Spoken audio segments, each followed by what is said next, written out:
এবং বিপ্লব আমি যখন সবকিছু উল্টিয়ে দিচ্ছি, সবার মস্তক উল্টিয়ে দিচ্ছি, বিপ্লবী জনতারা ছাত্ররা যখন করে ফেলেছে এগুলি উল্টানো, তখন সংবিধান উল্টিয়ে ফেলবে। কোরআনের আইনে টেস্ট চলবে, এটা এখন কেন চাচ্ছে না?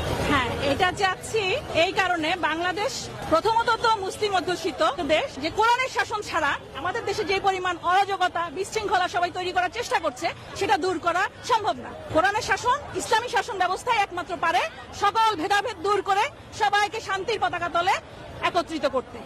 আপনি কি ব্যক্তি উদ্যোগে এসেছেন নাকি কোনো দলের হয়ে আপনি এখানে দাঁড়িয়েছেন? না, ব্যক্তি উদ্যোগে আমি এসেছি, আমার বোন এসেছে, আমার ভাগ্নি, আমার ছেলে, আমরা ব্যক্তি উদ্যোগে এসেছি।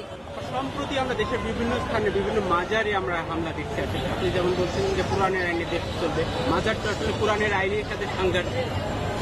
মাজার, হ্যাঁ, এখন মাজার সাংঘর্ষিক, অনেক কিছু সাংঘর্ষিক।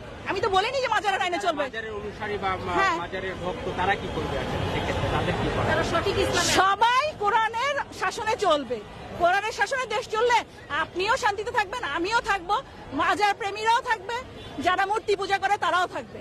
এটাই হচ্ছে কোরআনের নীতি, কাউকে জোর জবরদস্তি করা নীতি না। হ্যাঁ, আমি ওইটাই জোর জবরদস্তি করে কাউকে জয় বাংলা বলানো কোরআনের নীতি না, জোর জবরদস্তি করে কাউকে আল্লাহু আকবার বলানো কোরআনের নীতি না। ঠিক আছে, ক্লিয়ার? কারণ দেখেন, এটা একটা বিপ্লব, একটা পরিবর্তন মানে সবকিছুর পরিবর্তন। আমাকে ওই সংবিধান মেনে চলতে হবে এমন তো কোনো কথা নেই।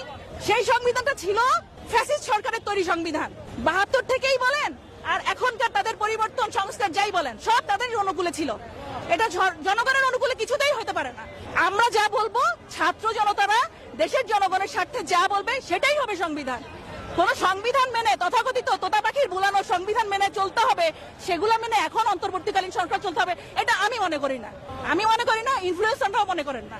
দ্বিতীয়ত, আমরা যেভাবে সাম্প্রদায়িকহীন ভাবে আমরা সবাই মিলেমিশে থাকি, সেইটাকে আরো সুসংহত করার জন্য, সকল সম্প্রদায়ের মধ্যে একটা সুসংহত ভাব বজায় রাখার জন্য কেবলমাত্র কোরআনের শাসনই যথেষ্ট এবং উপযুক্ত।